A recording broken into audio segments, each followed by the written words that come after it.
अनिल अंबानी, जो कि कभी विश्व के अमीरों की लिस्ट में आते थे, जिनके आने से पार्टियों की शान बढ़ जाती थी, एक्टर्स और पॉलिटिशियंस जिनकी पार्टियों का हिस्सा हुआ करते थे, उन्होंने खुद कोर्ट में बयान दिया है कि मेरे पास कुछ नहीं बचा है, मेरी नेटवर्थ भी 0 है। साथ ही कोर्ट की फीस भरने के लिए भी मैं अपनी वाइफ के गहनों को बेचकर पैसे जुटा रहा हूँ। लेकिन ऐसा कैसे हुआ? कैसे अनिल अंबानी हीरो से 0 बन गई? तो आइए जानते हैं अनिल अंबानी के अरबपति से रोडपति बनने तक का सफर। लेकिन अगर आपने अभी तक चैनल को सब्सक्राइब नहीं किया है तो जो नीचे रेड कलर का सब्सक्राइब बटन है उसे दबाकर चैनल को सब्सक्राइब कर लो, ताकि आपको आगे ऐसे ही इंफॉर्मेटिव केस स्टडीज सबसे पहले मिल सके। रिलायंस ग्रुप को बिजनेस टाइकून धीरूभाई अंबानी ने शुरू किया था और अपनी सूझबूझ के चलते उन्होंने रिलायंस ग्रुप को आसमान की बुलंदियों तक पहुंचाया। लेकिन 6 जुलाई 2002 को एक दुखद खबर आती है कि बिजनेस टाइकून धीरूभाई अंबानी की 69 इयर्स की एज में एक स्ट्रोक के चलते डेथ हो गई। धीरूभाई अंबानी की डेथ के टाइम पर रिलायंस ग्रुप की टोटल वैल्यू 70,000 करोड़ रुपए थी। साथ ही धीरूभाई अंबानी की पर्सनल नेटवर्थ भी 2.9 बिलियन US$ थी। इसी कारण फोर्ब्स ने धीरूभाई अंबानी को वर्ल्ड का 138th रिचेस्ट पर्सन डिक्लेयर किया। धीरूभाई की डेथ के बाद रिलायंस ग्रुप की सारी जिम्मेदारी धीरूभाई के दोनों बेटे मुकेश और अनिल के कंधों पर आ जाती है। धीरूभाई की डेथ से पहले अनिल और मुकेश अंबानी के काम बटे हुए थे। अनिल अंबानी को लाइमलाइट, मीडिया प्रेजेंस और पार्टीज ज्यादा पसंद थी, इसलिए वो कंपनी के बाहर का काम देखते थे। लेकिन मुकेश अंबानी को लाइमलाइट और चकाचौंध से भरी जिंदगी बिल्कुल भी पसंद नहीं थी, इसलिए वो अपना ज्यादातर टाइम कंपनी और अपनी फैमिली को देते थे। इसलिए वो शुरू से ही कंपनी की ग्रोथ और फाइनेंशियल्स पर फोकस रखते थे, इसलिए वो कंपनी का अंदर का काम देखते थे। लेकिन धीरूभाई अंबानी की डेथ के बाद अनिल और मुकेश में लड़ाई झगड़े शुरू हो गए। इसी चीज को देखते हुए मां कोकिलाबेन ने 2005 में दोनों भाइयों के बीच में बिजनेस का बंटवारा कर दिया। बड़े बेटे मुकेश अंबानी को सारी पुरानी कंपनीज जो कि पहले से चली आ रही हैं, जैसे Reliance industries, Reliance petroleum, oil and gas जैसी पुरानी कंपनीज दे दी गई, क्योंकि मुकेश अंबानी ने इन कंपनीज को सेटल करने में बहुत हेल्प की थी। साथ ही मुकेश अंबानी इन कंपनीज का फंडामेंटल्स और इनको चलाने की नॉलेज भी अच्छे से जानते थे। साथ ही छोटे बेटे अनिल को सनराइज सेक्टर की कंपनीज जिनका की फ्यूचर बहुत अच्छा था, जैसे Reliance communication, Reliance power, Reliance infrastructure जैसी सनराइज सेक्टर की कंपनीज जिनमें की ग्रोथ की बहुत ज्यादा पोटेंशियल थी, वो कंपनीज अनिल को दे दी गई। इसी के साथ मां कोकिलाबेन ने दोनों बेटों का 10 साल का नॉन कंपटीशन एग्रीमेंट भी साइन करवा लिया कि अब तुम दोनों 10 साल तक एक दूसरे के धंधे में टांग नहीं फंसाओगे। मतलब मुकेश अंबानी 10 साल तक पावर और कम्युनिकेशन के बिजनेस सेक्टर में एंट्री नहीं ले सकता है। साथ ही अनिल अंबानी भी 10 साल तक मुकेश अंबानी के बिजनेस के सेक्टर्स में एंट्री नहीं ले पाएगा। 10 साल बाद वो किसी भी सेक्टर के अंदर अपना बिजनेस करना चाहें वो कर सकते हैं।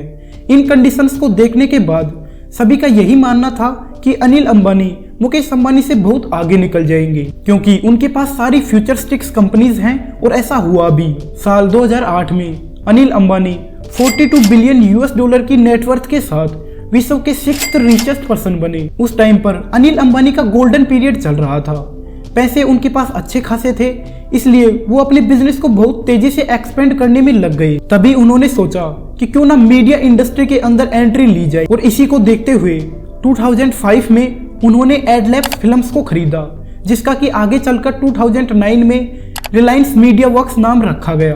और वहीं उन्होंने हॉलीवुड डायरेक्टर स्टीवन स्पिलबर्ग के साथ मिलकर कई हॉलीवुड मूवीज प्रोड्यूस की, जिनमें से कई मूवीज हिट हुई, जिनमें से एक मूवी लिंकन को ऑस्कर अवार्ड भी मिला। अनिल अंबानी के पॉलिटिशियंस से भी बहुत अच्छे कनेक्शंस थे। समाजवादी पार्टी के अमर सिंह के चलते वो राज्यसभा के सांसद भी बने। उस टाइम पर अनिल अंबानी का सिक्का इतना अच्छा चल रहा था कि जब वो रिलायंस पावर का IPO लेकर आए तो IPO सिर्फ 60 सेकंड के अंदर ही सब्सक्राइब हो गया, जो कि आज भी एक रिकॉर्ड है। यहाँ तक तो बात हुई अनिल अंबानी की ग्रोथ की, उनके अच्छे दिनों की। अब जानते हैं कि जब इतना अच्छा चल रहा था तो अनिल अंबानी कंगाल कैसे हो गए।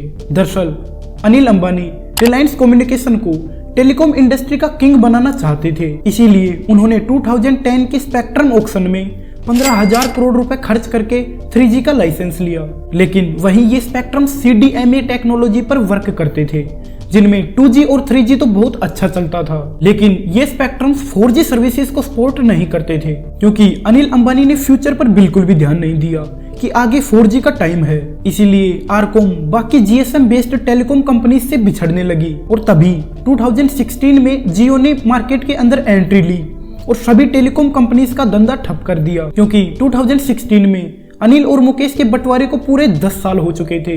इसी कारण वो एग्रीमेंट के अनुसार अब टेलीकॉम सेक्टर के अंदर एंट्री ले सकते थे। इसका नतीजा ये हुआ कि जहां पहले आरकॉम की वैल्यूएशन 1,65,000 करोड़ थी, वो अब बैंकक्रप्ट होकर बंद हो गई। दूसरा, बंटवारे के टाइम पर दोनों भाइयों में एक एग्रीमेंट साइन हुआ था कि मुकेश अंबानी अनिल अंबानी को रिलायंस पावर के लिए $2.34 के हिसाब से गैस सप्लाई करेंगे। लेकिन मार्केट में जब गैस के प्राइसेस बढ़ने लगे, तब मुकेश अंबानी ने गैस के प्राइस बढ़ाकर $4.24 कर दिया। इसी कारण अनिल अंबानी ने बड़े भाई मुकेश अंबानी को कोर्ट में भी घसीटा, लेकिन कोर्ट ने यह फैसला सुनाया कि कमोडिटी की चीजें ऑयल, गैस, पेट्रोलियम के प्राइसेस गवर्नमेंट डिसाइड करती है। चाहे आपका एग्रीमेंट कुछ भी हो, आपको मार्केट रेट के हिसाब से ही गैस मिलेगी। इससे मुकेश अंबानी को तो बहुत प्रॉफिट हुआ, क्योंकि उन्हें अब एग्रीमेंट के हिसाब से गैस नहीं बेचनी। लेकिन अनिल अंबानी को इससे बहुत नुकसान हुआ, क्योंकि सडनली गैस के प्राइसेस डबल हो गए। साथ ही अनिल अंबानी ने इंफ्रास्ट्रक्चर के अंदर भी कई लॉस मेकिंग प्रोजेक्ट्स लिए, जैसे वर्सोवा बांद्रा सी लिंक, मुंबई मेट्रो, जिनमें प्रॉफिट तो दूर, ओरिजिनल कंस्ट्रक्शन कॉस्ट भी रिकवर नहीं हो पाई। इन सब से अनिल अंबानी का एक ही मकसद था कि इन प्रेस्टिजियस लोकेशंस को अपने नाम पर कर लिया जाए, जिससे कि उनकी ब्रांड वैल्यू इंक्रीज हो। अनिल अंबानी ने सोचा कि क्यों ना अब डिफेंस सेक्टर के अंदर भी हाथ आजमाया जाए। इसीलिए उन्होंने 2015 के अंदर पीपा वेव डिफेंस को खरीदा, जिसे कि आगे चलकर रिलायंस नेवल का नाम दिया गया। अनिल अंबानी को डिफेंस की नॉलेज तो थी नहीं, और इसका नतीजा ये हुआ कि 1 बिलियन की वैल्यूएशन रखने वाली कंपनी गिरते गिरते 100 मिलियन की वैल्यूएशन पर आ गई। लेकिन इन सभी चीजों में एक चीज कॉमन थी, जो कि अनिल अंबानी की फेलियर का सबसे बड़ा रीजन बनी। अनिल अंबानी बिजनेस को एक्सपेंड करने के लिए या तो लोन पे लोन ले रहे थे, या फिर पुरानी वेल एस्टेब्लिश कंपनीज की प्रॉफिट को नई कंपनीज के अंदर बर्न कर रहे थे। इसी कारण वो ना तो पुरानी कंपनीज पर ध्यान दे पाए और ना ही नई कंपनीज पर ध्यान दे पाए। और जब पुरानी कंपनीज लॉस में आने लगी, तब अनिल अंबानी के पास पुरानी कंपनीज को बचाने के भी फंड्स नहीं थे। इनफैक्ट स्वीडिश कंपनी इरिक्सन का रिलायंस कम्युनिकेशन पर $80 मिलियन, तकरीबन 458 करोड़ रुपए बकाया था, जिसे ना देने पर इरिक्सन अनिल अंबानी को जेल पहुंचाने की सारी फॉर्मेलिटीज पूरी कर चुकी थी। तभी मौके पर मुकेश अंबानी ने $80 मिलियन की पेमेंट करके अनिल अंबानी को जेल में जाने से बचाया। अभी भी लंदन के कोर्ट में अनिल अंबानी पर केस चल रहा है, क्योंकि अनिल अंबानी ने बिजनेस एक्सपेंशन के लिए 3 चाइनीज बैंकों से कर्जा उठा रखा था, और वहां कोर्ट में अनिल अंबानी ने अपनी नेटवर्थ 0 बताई है। लेकिन फिर भी कई लोगों का मानना है कि अनिल अंबानी के पास अभी भी पैसे हैं, क्योंकि वो अपनी नेटवर्थ को डिस्क्लोज नहीं कर रहे हैं, क्योंकि अगर वो ऐसा करते हैं तो चाइनीज बैंक अपने लोन को रिकवर कर लेंगे।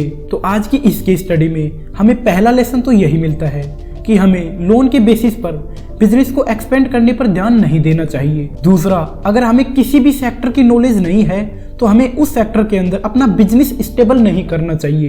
अनिल अंबानी को डिफेंस की नॉलेज नहीं थी, लेकिन फिर भी उन्होंने डिफेंस सेक्टर के अंदर एंट्री ली, और इसी कारण वो काफी भारी भरकम लॉस कर बैठे। तो चलिए आज की इस केस स्टडी में बस इतना ही।